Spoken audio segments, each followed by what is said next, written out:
friends, allies. This is Kevin Orris, and I want to get back into live streaming.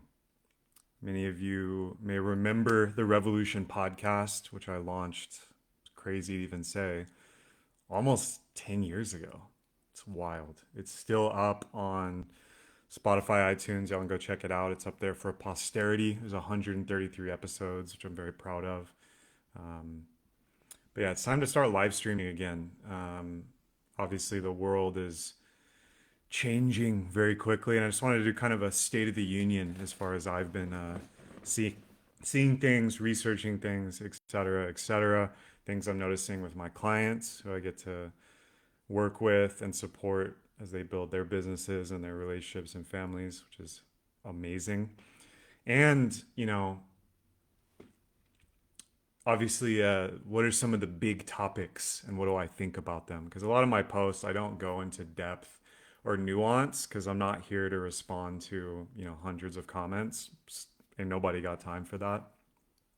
Although I do read all your comments and I'm very grateful for them and all your shares. And I learn a lot by just asking questions on Facebook. I just will post a tweet or a question, and then 50, 100 people come in and drop their knowledge and wisdom, which I learn from every time. Sometimes I'm shocked by the comments, especially recently on AI. Other times, I get a giggle out of the little fights and discussions, the heated discussions that break out in some of the comment sections, which is always interesting to me. But let's talk shop. I mean, number one, just in terms of personally, like I said, I want to get back into live streaming, considering starting a new podcast or resurrecting the Revolution podcast. I love interviewing people. I'm going to be doing some interviews in the next weeks that you'll see come out, which are amazing. Um, so yeah, if you A, want a podcast, hit me up. B, if you want to interview me, hit me up as well. And then C, like what topics would you like to see, or um, what hot button issues would you love my take on, or would you love for me to interview someone on? Because as much as I love ranting and raving, which I can do all day, I actually like dialectic more. And this is something we're kind of losing, and this is the meta nuance of the culture right now. The dialectic's very important. Dialogue, they all have the same root in Latin and Greek. It's a discussion. You're not trying to win. You're not trying to prove the other person wrong. You're not trying to say that you're right. You're trying to advance knowledge for both parties. And there's a degree of respect involved. And there's also some rules of engagement in terms of, this is more philosophy talk. You can talk about, Hegel and the Hegelian dialectic, which is probably where many of you heard it. But, this goes back to the Socratic dialectic that Socrates did, which is basically the goal of any conversation or dialogue should be to learn and to love wisdom and respect the other person. And you don't have to arrive anywhere. It's an art form in and of itself, and I feel like the culture has lost that at scale, because now what you see is anyone and everyone has an opinion, of course, but then you see people just get mega triggered on anything, whether it's Israel or Iran, or it's domestic issues like immigration. All this stuff's like politically charged, and that brings me to my next point. People are like, oh no, World War III starting, or what about World War III? Well, I got news for you. I don't know if it's Edgar Cayce or who said it, but it's a famous quote. World War III will not be a war of bombs and tanks. It'll be a psychological, spiritual war, and there'll be no differentiation between combatants and non combatants. And I think really that kicked off with COVID, because we are undergoing some of the largest scale global, through information technology, psychological operations of all time. Propaganda campaigns, some of the biggest of all time. Divide and conquer, divisive socio-cultural, political, tribal warfares of all time because of these things, right? We got these little devices that have this little black eye that's watching, and we can speak to it, and these little microphones, and that goes global. It goes all over the world, which on one level is amazing and has never enabled more growth and business and exchange of ideas in the marketplace of human creativity. I'm all for it. I obviously do it. I'm here on social media. And it's created some pretty insane distortions in the way people do epistemology, which is how do I know if something's true? What are my sources of knowledge? Do I verify them? Blah, blah, blah, blah, blah. And obviously, AI has extrapolated and intensified this to a ludicrous degree because now, many people can't differentiate between AI text, audio, or video, and they think it was written by a human and they believe it's fact. And that is very concerning. So, the first thing I'll, riff on here is AI. So, I mean, all of my close friends and clients I've told this, it shocked them. I haven't touched AI. I've never used it. Okay. I did like 10 minutes of prompting on GPT a while back and I wasn't impressed. I was kind of like, what is this? Like, it's talking to me like a telemarketer. And, I tried to bounce some ideas with some writing I was doing. I was asking a bunch of questions, bounced off of it, haven't come back since. Now, that being said, I have amazing clients who are crushing it with AI and I understand a lot of it. I've researched it. I think it's interesting what they're doing. I have other friends that are like AI experts who have tried to get me into it, showed me how they use it, and et cetera, et cetera. And I think it's great. I'm not anti AI. Personally, I don't see the use case for it yet. And maybe I am a little anti AI, and now I'm becoming a boomer, even though I'm a millennial in this age of technology. Because a couple things I'm noticing, and there's studies on this. I was going to pull them up and share some of them. Maybe I'll do that on the AI episode of the new podcast. The creative cognitive decline that it creates is insane, and it's measurable in the brain. There's even some studies claiming, and don't take my word for it, go do your research, hopefully without AI, because it'll hallucinate and lie sometimes, that literally are shrinking parts of the brain, like physically, where you can measure it with an MRI. I think more interesting is like the cultural effects, where I'm shocked by how many people in comments or even in groups I'm part of online that are closed, quality groups who will post a piece of text that is so, I mean, I guess maybe some people think we can't notice that they just use ChatGPT to write this. Or maybe they wrote something first and then they had to edit it. But it gives away these little semantic and choice words. And instantly when I see that, and I own it, it's my judgment, it's my bullshit. You can say, well, it doesn't matter. It's still their thoughts, just filtered through this technology. I don't write it off fully, but oh man, it's tough to see. You hate to see it. I honestly just cringe because I'm like, I don't give a shit what this chatbot LLM has to say based on your thoughts. I care about what you have to say with the typos, with the, illogical parts, with the parts that, whatever. You wish you were more perfect.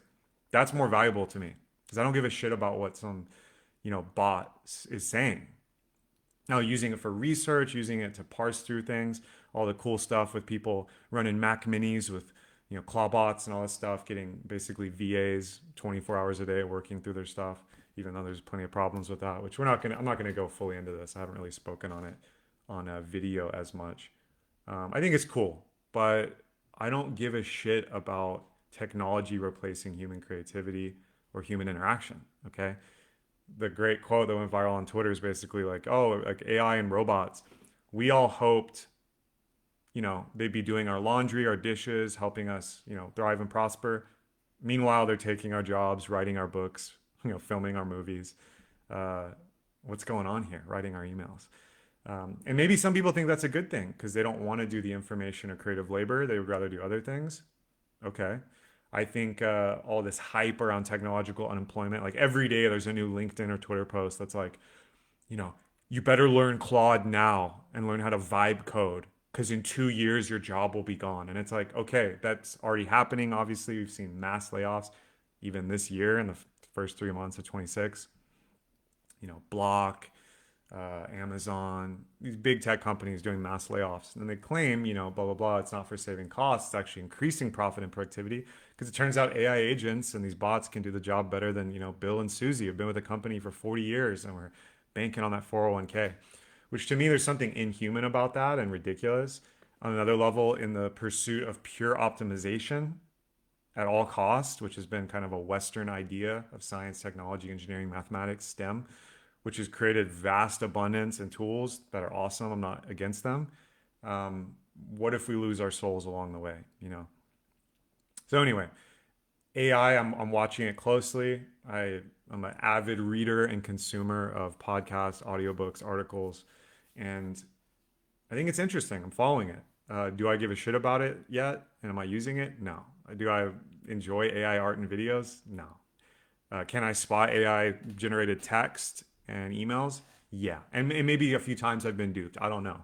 I'm pretty certain as a writer, author, and word nerd myself, that's going to be really hard to slip past some people, even if you've trained it to sound exactly like you, because the human element is not there, which is making mistakes, little creative errors, little semantic things that you slip in that lets me know it's you. And even if they're not perfectly grammatically correct, I actually enjoy that. It's also the tone of its writing. There's a tone and an attitude it has that, for lack of a better term, I mean, it's like a fawning or people pleasing energy, is what I pick up on. And at worst, it's absolute woke, radical leftist garbage. Because again, you got to ask yourself who's programming these, who's training them. I've heard a lot of people push back on this and say, blah, blah, blah, you can overcome all that.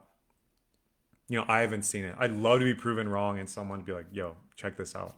I get what you're saying, but look at this. And then I'll be like, oh, fuck, I was wrong. And I'll be the first to admit that.